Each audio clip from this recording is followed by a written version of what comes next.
अस्सलामुअलैकुम नाज़रीन, prime time में आपका इस्तकबाल है। मैं हूं मोहम्मद इस्सामुद्दीन मतीन। सबसे पहले पेश हैं प्राइम टाइम की हेडलाइंस।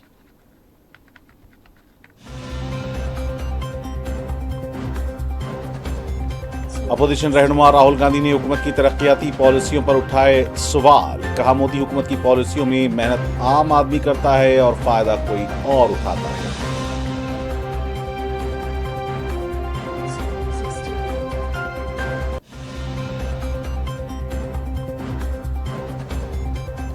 अमित शाह ने ओडिशा छत्तीसगढ़ सरहद पर एक मुश्तरका ऑपरेशन में 16 नक्सलियों को मारे जाने पर सिक्योरिटी फोर्सेस की तारीफ की।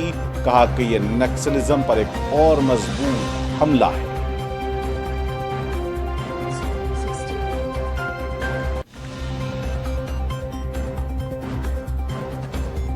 आजाद रुकने पार्लिमान पप्पू यादव ने कहा, अरविंद केजरीवाल ने एक वादा भी पूरा नहीं किया।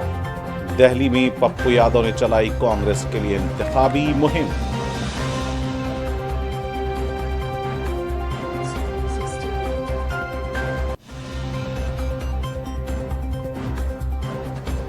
वज़ीर-ए-आज़म मोदी के 11 सालों की हुकूमत में मुल्क आगे बढ़ रहा है। मुल्क $4 ट्रिलियन की मईशत बन चुका है। मरकजी वजीर हरदीप सिंह पुरी का बयान।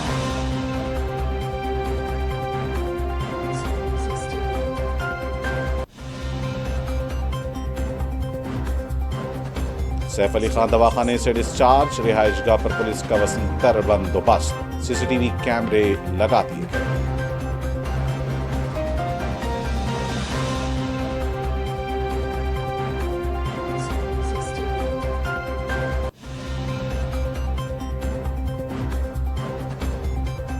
कानून साज इदारों में मुनज़्ज़म बहस और बेहतरीन मुज़ाकरात की रिवायत को बरकरार रखें। पटना में मुनक़्क़दा 85वीं all India presiding officers conference के इख्तितामी इजलास में लोकसभा स्पीकर ओम बिरला का इज़हार ख्याल।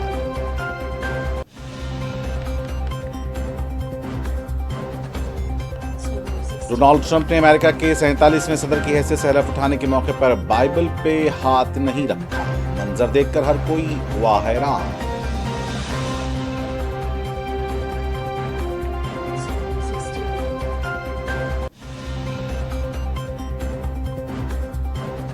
मगरबी किनारे में फौज की सरपरस्ती में यहूदी बाज़ाबातकारों ने फलस्तीनियों पर किए हमले। मकानात को आग लगा दी गई। रफाह में फायरिंग के वाक़यात।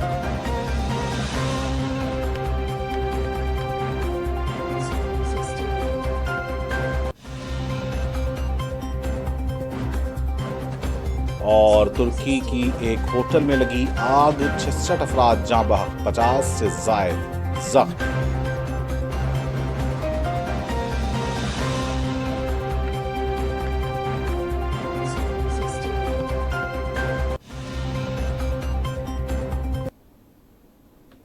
और अब पेश हैं खबरें तफसील से। लोकसभा में अपोजिशन के रहनुमा राहुल गांधी ने हुकूमत की तरक्याती पॉलिसियों पर सवाल उठाते हुए कहा कि मोदी हुकूमत की पॉलिसियों में मेहनत आम आदमी करता है और इसकी मेहनत का फ़ायदा कोई और उठाता है। मिस्टर गांधी ने आज कहा कि मोदी जी की विकसित भारत की हकीकत मेहनत आपकी, मुनाफा किसी और का। आप सबके खून पसीने से मुल्क की मईशत का पहिया चल रहा है, लेकिन क्या आपको इसमें मुनासिब हिस्सा मिल रहा है? ज़रा सोचिए, मैन्युफैक्चरिंग सेक्टर की मईशत में हिस्सेदारी 60 साल की सबसे निचली सतह पर आ गई है और इस वजह से लोगों को रोज़गार के लिए जद्दोजहद करनी पड़ रही है।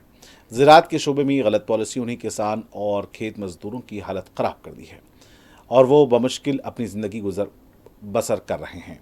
उन्होंने कहा कि पिछले 5 सालों में मजदूरों की हकीकी आमदनी या तो मुस्तहकम है या कम हुई है। आसमान छूती महंगाई की वजह से अब न सिर्फ गरीब बल्कि सैलरीड क्लास भी अपने ज़रूरियात के लिए कर्ज लेने पर मजबूर हैं। राहुल गांधी ने मोदी हुकूमत की तरक्की को हकीकत से दूर बताया और कहा कि ये हकीकी तरक्की है जहां सबकी बेहतरी हो।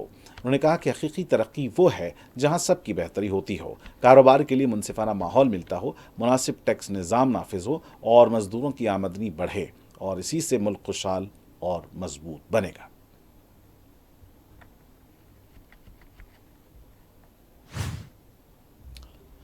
मरकजी वज़ीर दाखिला अमित शाह ने आज उड़ीसा छत्तीसगढ़ सरहद पर एक मुश्तरका ऑपरेशन में 16 नक्सलियों को मारे जाने पर सिक्योरिटी फोर्सेस की जमकर तारीफ करते हुए कहा कि यह नक्सलिज्म पर एक और मजबूत हमला है। अमित शाह ने सोशल मीडिया प्लेटफॉर्म एक्स पर कहा कि नक्सल से पाक हिंदुस्तान की तामीर में बड़ी कामयाबी हासिल की है। सीआरपीएफ एसओजी उड़ीसा और छत्तीसगढ़ पुलिस ने उड़ीसा छत्तीसगढ़ सरहद पर मुश्तरका ऑपरेशन में 16 नक्सलियों को मार गिराया। नक्सलिज्म से पाक हिंदुस्तान के हमारे अज़्म और हमारी सिक्योरिटी फोर्सेस की मुश्तरका कोशिशों की वजह से आज नक्सलिज्म, उन्होंने कहा कि आखिरी सांसें ले रहा है। उन्होंने कहा कि काबिल जिक्र है कि उड़ीसा और छत्तीसगढ़ पुलिस और सीआरपीएफ के जवानों के हाथों उड़ीसा की नवापड़ा जिले के सरहद से सिर्फ 5 किलोमीटर दूर छत्तीसगढ़ के कोलारी घाट पर रिजर्व जंगल में मुश्तरका ऑपरेशन में कम से कम 16 मावनवाज मारे गए हैं।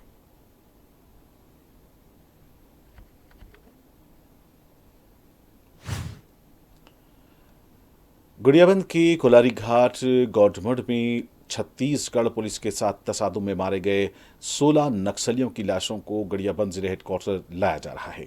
16 नक्सलियों की लाशों के साथ AK-47, SLR, INSAS और दीगर खुदकार हथियार भी बरामद हुए हैं, जिसे पुलिस ने जब्त कर लिया।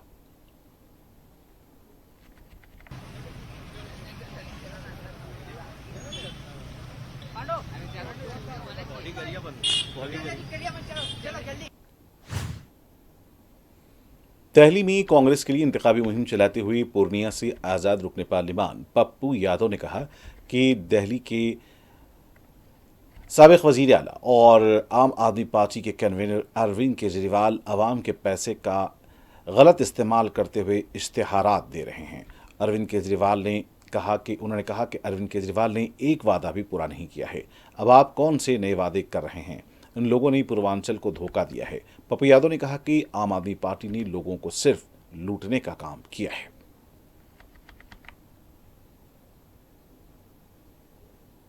एक बात समझो, कांग्रेस की जो लीडरशिप है वो हमेशा प्रदेश के सेकुलर ताकत को बचाना चाहती है। वो नफरत के बीच में किसी ऐसी पार्टी को मजबूत नहीं करना चाहती थी। वो चाहता था कि चलो कोई बात नहीं। उन्होंने अरविंद केजरीवाल जी को मौका दिया। शीला दीक्षित के खिलाफ झूठ की पुलिंदा खोली गई। अन्ना हजारे और अरविंद की बीजेपी मिल करके अरविंद जी ने इस्तेमाल किया और शीला दीक्षित के विकास को अलग कर भ्रष्टाचार के आरोप लगाए। दुनिया में जितना भ्रष्टाचार नरेंद्र मोदी जी पर और अरविंद केजरीवाल पर लगे हैं, कभी भी याद करो शीला दीक्षित जी को तो आप भूल जाओगे। कांग्रेस के किसी भी क्या हुआ, कांग्रेस की सरकार इन्होंने बदली, 2G 3G जीजाजी सारे बड़ी हो गए। मनमोहन सिंह जी जो दुनिया के सबसे ईमानदार आदमी थे वर्ल्ड के, जिसने भारत को दुनिया में नंबर 1 किया, आज वो नहीं रहे, लेकिन पूरी दुनिया उसे याद करती है। इसलिए आज पूरी दिल्ली के लोग कांग्रेस को चाहती है कि हर कीमत पर फिर अपना घर, फिर अपने परिवार के बीच, फिर दिल के करीब। कांग्रेस जो वादा करती है, आप किसी भी प्रदेश में जाओ उसको पूरा करती है। दिल्ली के वजीर और बाबरपुर असेंबली सीट से आम आदमी पार्टी के उम्मीदवार गोपाल राय का कहना है कि दिल्ली के लोग काम चाहते हैं, उन्हें केजरीवाल की हुकूमत की जरूरत है। बीजेपी के पास कोई लीडर नहीं है। जब वो मंशूर लेकर आए थे तब भी झगड़ा हुआ था। मंशूर का दूसरा टुकड़ा लाया और अब तीसरे के लिए पंचायत चल रही है।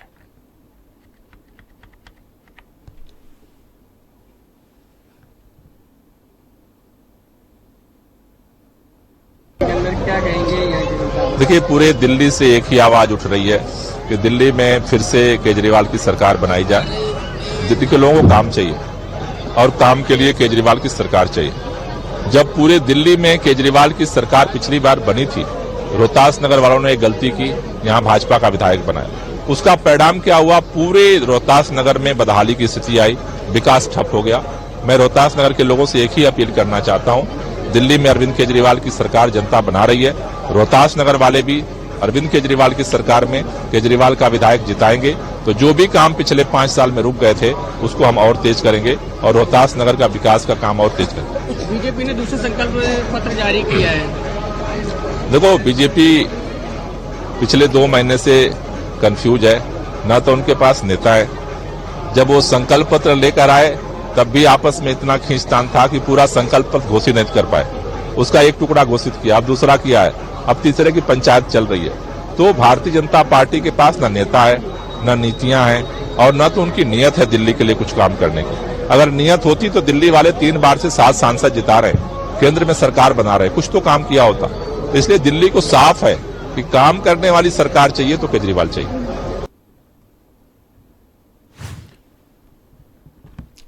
और कस्तूरबा नगर असेंबली हलके से कांग्रेस के उम्मीदवार अभिषेक दत्त ने कहा कि दिल्ली के लोगों ने इन दोनों पार्टियों का दौर देखा है और हर कोई इनसे बहुत नाराज है। अरविंद केजरीवाल दिल्ली के वजीर आला नहीं बन सकते जब तक कि उन्हें शराब घोटाले में अदालत से क्लीन चिट नहीं मिल जाती। उन्होंने आम आदमी पार्टी और बीजेपी पर शदीद तनकीद की।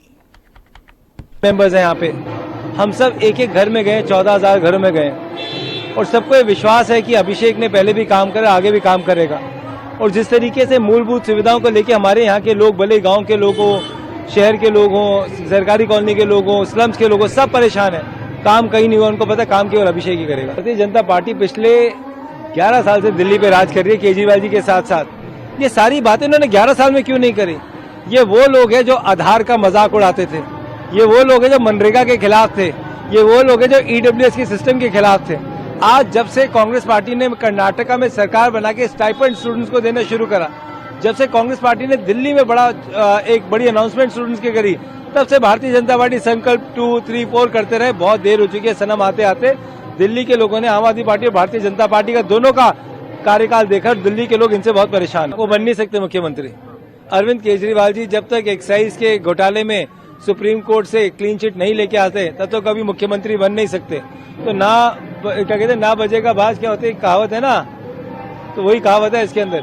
अरविंद केजरीवाल जी को पहले तो झूठ बोलना बंद करना चाहिए। अरविंद केजरीवाल जी दिल्ली के मुख्यमंत्री नहीं बन सकते, ये तय है। उनके ऊपर जांच चल रही है। सुप्रीम कोर्ट की बेल कंडीशन बहुत स्पष्ट तरीके से लिखा है कि जब तक वो जांच के दायरे में, तब तक वो किसी भी कैबिनेट मंत्री की मीटिंग में नहीं घुस सकते। दूसरी बात, 11 साल वो थे, शीश महल बना सकते हैं, विधायकों को 15 करोड़ रुपए दे सकते हैं, तो धोबी समाज की कल्याण की योजना तब 11 साल में क्यों नहीं लेके आए? 11 साल में तो इनको शराब माफिया दिखाई देता था, 11 साल में तो इनको डीटीसी का टेंडर माफिया दिखाई देता था, 11 साल में मोहल्ला क्लिनिक के नाम पे स्कैम दिखाई देता था। अब जब चुनाव हार रहे हैं तो रोज योजनाएं हो रही हैं। ये बताइए 11 साल में इन्होंने धोबी समाज के लिए कार्य क्यों नहीं करे? ये जवाब केजरीवाल। मरकजी वजीर हरदीप सिंह पुरी का कहना है कि वजीर आजम नरेंद्र मोदी के 11 सालों की हुकूमत में मुल्क आगे बढ़ रहा है और तरक्की कर रहा है। अब ये $4 ट्रिलियन की मईशत बन चुका है और हिंदुस्तान 11वें नंबर से छलांग लगाकर 5वें नंबर पर पहुंच चुका है। अगर हम देखें IMF के आदादशुमार के मुताबिक हिंदुस्तान चौथी बड़ी मईशत बन गया है, लेकिन दिल्ली हुकूमत इससे पीछे रह गई है। इसलिए आने वाले वक्त में दिल्ली के शहरियों को सहूलियत फराहम करने के लिए इंतखाबी मुहिम चलाई जाएगी। मरकजी वजीर हरदीप सिंह पुरी का कहना है कि दिल्ली में इस बार तब्दीली आएगी और आम आदमी पार्टी अलविदा होगी और बीजेपी की हुकूमत बनेगी। उन्होंने कहा कि बीजेपी का मैं कारकुन हूं, मेरे लिए कहना बहुत आसान है कि हम यहां क्लीन स्वीप करने जा रहे हैं। उन्होंने कहा कि मैं आपको बता रहा हूं कि इलेक्शन के मामला तय होते जा रहे हैं और दिन ब दिन आम आदमी पार्टी जो यहां सरगर्म है और दावे करती रही है, उनके दावे झूठे निकल रहे हैं और लोगों का गम गुस्सा उनके खिलाफ सामने आ रहा है।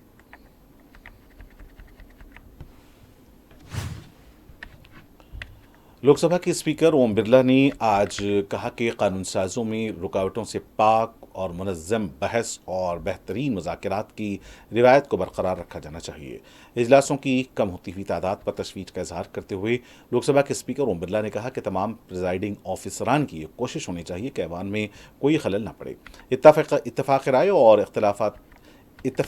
इख्तिलाफ राय के बावजूद हमारे ऐवान वसीतर अवामी मफाद में और बेहतर माहौल में चलें ताकि हम अपने ऐवानों में अपनी आइनी जिम्मेदारियों को बेहतर तरीके से अदा कर सकें, वो अवामी खिदमत और गुड गवर्नेंस में बेहतर किरदार अदा कर सकें।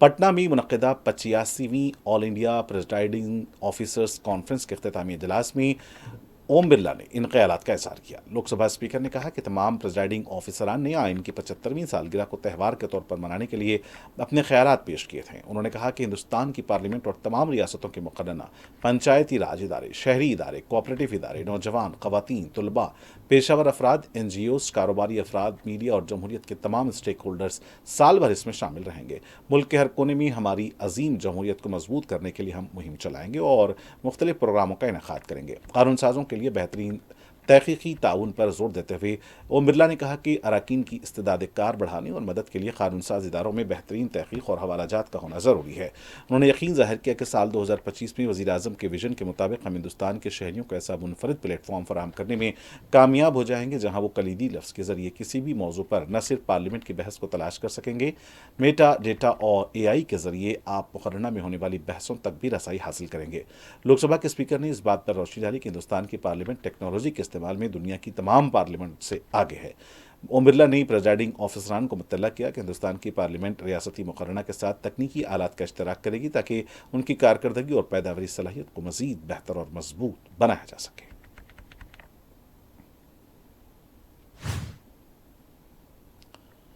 सुप्रीम कोर्ट ने कांग्रेस के रुकने पार्लियामेंट और शायर इमरान प्रतापगढ़ी के खिलाफ सोशल मीडिया पर मुबैना तौर पर फिरक़ेवाराना मुनाफरात को बढ़ावा देने वाली नज़म पोस्ट करने के इल्ज़ाम में किसी भी तरह की ताज़ीरी कार्रवाई आज रोक लगा दी।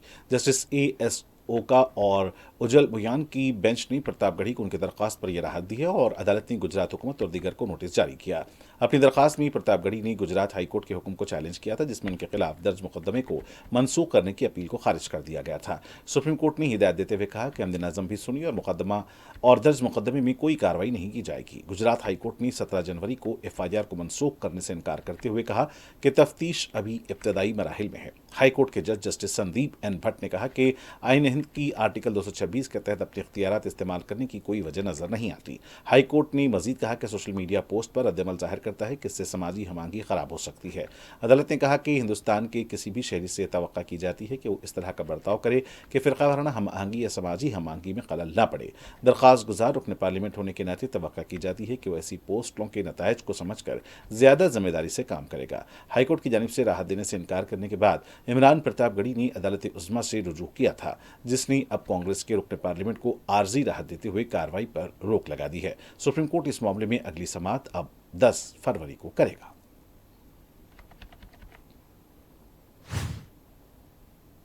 बॉलीवुड अदाकार सैफ अली खान को लीलावती अस्पताल से डिस्चार्ज कर दिया गया है। वाज़ेह है कि 5 दिन कबल सैफ अली खान को उनके घर पर कातिलाना हमले में जख्मी होने के बाद लीलावती अस्पताल मुंतकिल किया गया था। सैफ अली खान ऑटो के जरिए अस्पताल आए थे। डॉक्टर्स ने सैफ अली खान की हालत को मुस्तहकम देखते हुए अब उन्हें डिस्चार्ज करने का फैसला किया। डॉक्टर्स ने बताया था कि सैफ अली खान के जिस्म पर 4 गहरे जख्म थे, 2 हाथ और एक गर्दन की दाएं जानिब और दूसरा रीढ़ की हड्डी के करीब। सैफ अली खान के जिस्म से चाकू का एक टुकड़ा भी निकाला गया था। 16 जनवरी की दरमियानी शब 2 बजे सैफ अली खान पर हमला हुआ था। इस सिलसिले में एक 30 साला शख्स शरीफुल इस्लाम शहजाद को गिरफ्तार किया जा चुका है जो मुबैना तौर पर बांग्लादेशी शहरी बताया जाता है। मुलजिम को अदालती अहकाम से 5 दिन की तहवील में ले लिया गया है। और दूसरी तरफ सैफ अली खान की रिहाइशगाह पर पुलिस का वसीतर बंदोबस्त देखा गया। मुंबई पुलिस की खुसूसी दस्ते ने भी सैफ अली खान पर सिक्योरिटी को यहाँ तैनात किया और उनके घर के करीब CCTV कैमरे भी लगा दिए गए हैं। दिल्ली के साबिक वजीर आला अरविंद केजरीवाल ने बीजेपी के संकल्प पत्र को शदीद तनकीद का निशाना बनाया। मीडिया से बात करते हुए केजरीवाल ने कहा कि हमने दिल्ली में तालीम को मुफ्त किया। आज दिल्ली में 18 लाख बच्चे मियारी तालीम हासिल कर रहे हैं। बीजेपी इख्तिदार में आएगी तो मुफ्त तालीम, मुफ्त इलाज, मुफ्त बर्क़ी को ख़त्म कर देगी। बीजेपी सिर्फ दिल्ली की आवाम को तकलीफ देना चाहती है।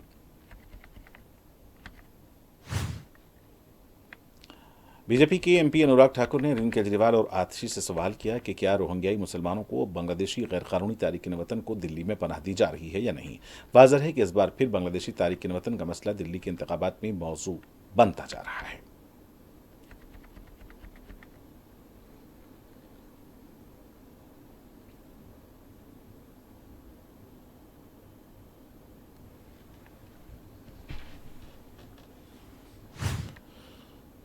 छत्तीसगढ़ गरियाबंद जिले के मैनपुर पुलिस स्टेशन हदूद में इनकाउंटर में 16 माओवादिस्ट हलाक हो गए। बताया जाता है कि माओवादिस्टों का अहम लीडर जयराम चिलापति, जिसके सर पर 1 करोड़ रुपए का इनाम था, वो भी महलूकीन में शामिल है। चिलापति माओवादिस्ट सेंट्रल कमेटी का रुकन बताया गया है। यह इनकाउंटर पीर की रात से मंगल के दरमियानी शब तक जारी रहा।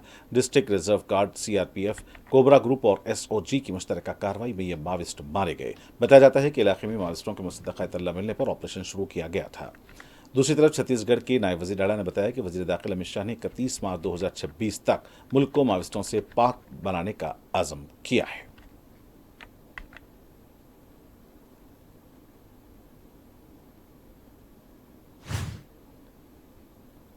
कांग्रेस पार्टी के सीनियर लीडर जयराम रमेश ने कहा कि बेलगावी में 100 साल पहले कांग्रेस की सदारत संभाली थी। आज इसी की याद में महात्मा गांधी के मुजस्समे की नकाबकुशाई अंजाम दी गई। उन्होंने बताया कि 27 दिसंबर को यह तकरीब होने वाली थी, लेकिन डॉक्टर मनमोहन सिंह के देहांत की वजह से इसे मुलतवी किया गया था। उन्होंने बताया कि 27 जनवरी को माहो में अम्बेडकर रैली मुनक्किद होगी। इस मौके पर जयराम रमेश ने कहा कि बाबा साहब अम्बेडकर की मौजूदा हुकूमत और इसके लीडर्स मुसलसल तौहीन कर रहे हैं।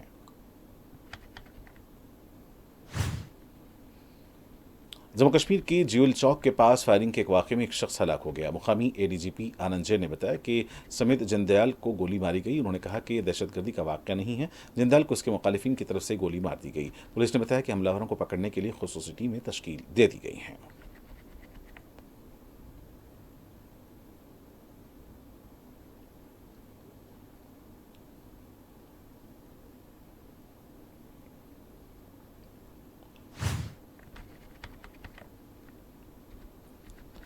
नौमंतखब अमेरिकी सदर डोनाल्ड ट्रंप ने अपने ओहदे का हलफ उठा लिया।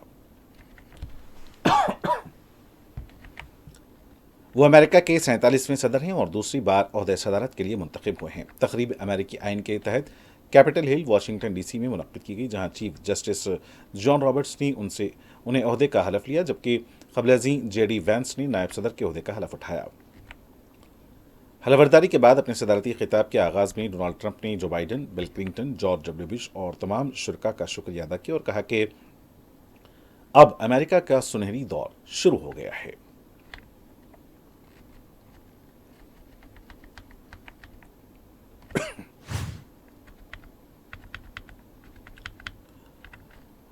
अमेरिकी सदर डोनाल्ड ट्रंप ने अमेरिका के 47वें सदर की हैसियत से हलफ उठाने के मौके पर बाइबल पर हाथ नहीं रखा। ये मंजर देखकर हर कोई हैरान हो गया। गैर मुल्की ज़राए इब्लाग के मुताबिक गुज़िश्ता रोज़ डोनाल्ड ट्रंप ने ओहदे सदारत का हलफ उठाया, जिसके बाद वो अमेरिका के 47वें सदर की मनसब पर फायज हो गए।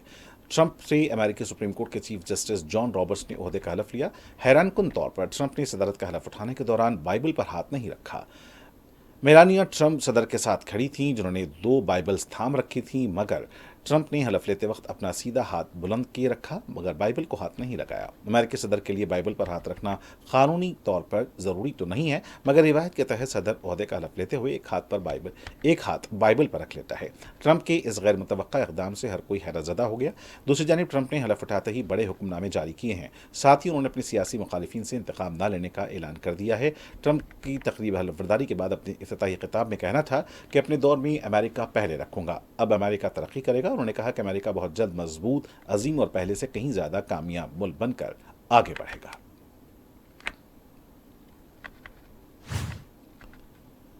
एक तरफ गजा जंगबंदी के नाम पर 90 फलस्तीनियों को रिहा किया गया है, तो दूसरी तरफ गुज़िश्ता 24 घंटों के दौरान मगरबी किनारे के कई इलाकों से 60 से ज़्यादा फलस्तीनी गिरफ्तार भी कर लिए गए हैं। यहूदी फ़ौज की सरपरस्ती में यहूदी बाज़ाबातकारों ने खलखलिया के मुख्तलिफ इलाकों पर हमले किए और इमलाक को आग लगा दी। कई फलस्तीनियों को इस मौके पर गिरफ्तार किया गया है।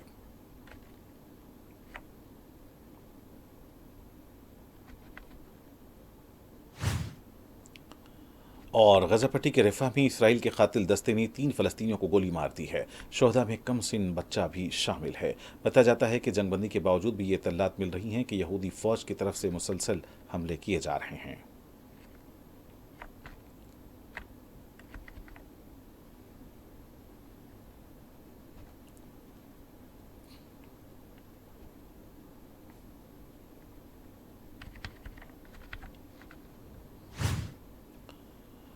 तुर्की के ज़िले बोलो के खारताल क़यास्की मरकज़ में वाक़ एक होटल में आग लगने के नतीजे में इब्तदाई मालूमात के मुताबिक 10 अफराद हलाक और 32 ज़ख्मी हो गए थे, लेकिन ताज़ा इत्तलात के मुताबिक तकरीबन 66 अफराद हलाक और 50 से ज़ायद ज़ख्मी बताए जा रहे हैं। वज़ीर दाखिला ने बताया कि आज तुर्की के मुकामी वक्त के मुताबिक रात 3:30 बजे खारताल क़यास्की मरकज़ के एक होटल में आग लगी और उन्होंने कहा कि मुख्तलिफ सरकारी इदारों से 267 अहलकार आग पर काबू पाने की कोशिश में मसरूफ़ हैं।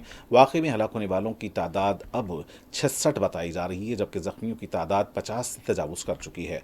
तुर्क नायब सदर ने भी आग में जाँ बहक होने वालों के लिए सोशल मीडिया से ताज़ियती पैगाम जारी किया। उन्होंने कहा कि मुतल्लिक़ा इदारे आग पर काबू पाने की कोशिश कर रहे हैं। ज़ख्मियों का इलाज जारी है।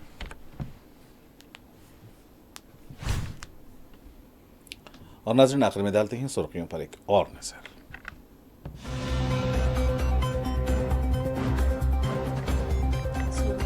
अपोजिशन लीडर राहुल गांधी ने हुकूमत की तरक्याती पॉलिसियों पर उठाए सवाल। कहा, मोदी हुकूमत की पॉलिसियों में मेहनत आम आदमी करता है और फायदा कोई और उठाता है।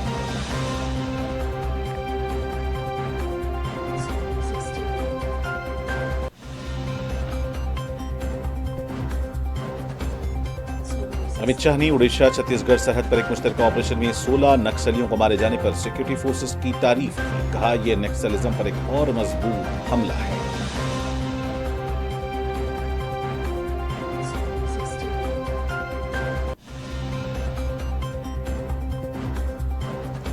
आजाद रुकने पार्लियामान पप्पू यादव ने कहा, अरविंद केजरीवाल ने एक वादा भी पूरा नहीं किया। दिल्ली में चलाई कांग्रेस के लिए पप्पू यादव ने इंतखाबी मुहिम।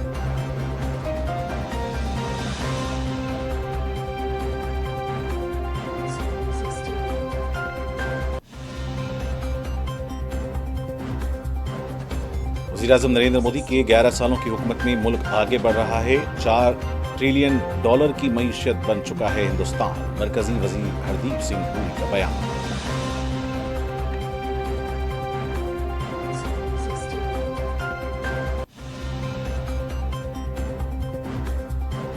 अदाकार सैफ अली खान दवाखाने से डिस्चार्ज। रिहायशगाह पर पुलिस का वसीतर बंदोबस्त। सीसीटीवी कैमरे लगा दिए गए।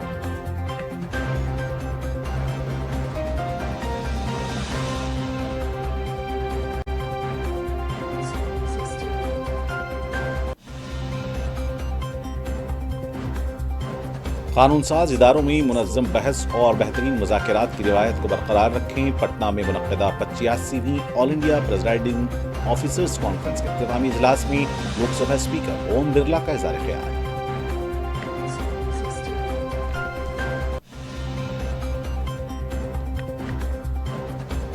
डोनाल्ड ट्रंप ने अमेरिका के 47वें सदर की हैसियत से हलफ उठाने के मौके पर बाइबल पर हाथ नहीं रखा। मंजर देखकर हर कोई हैरान।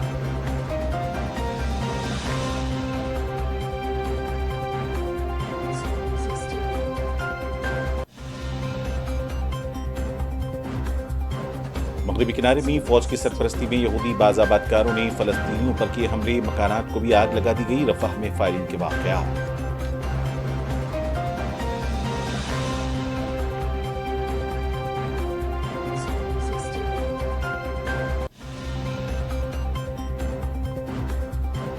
और तुर्की के एक होटल में लगी आग। 66 अफराद जाँ बहक, 50 से ज़ायद ज़ख्मी।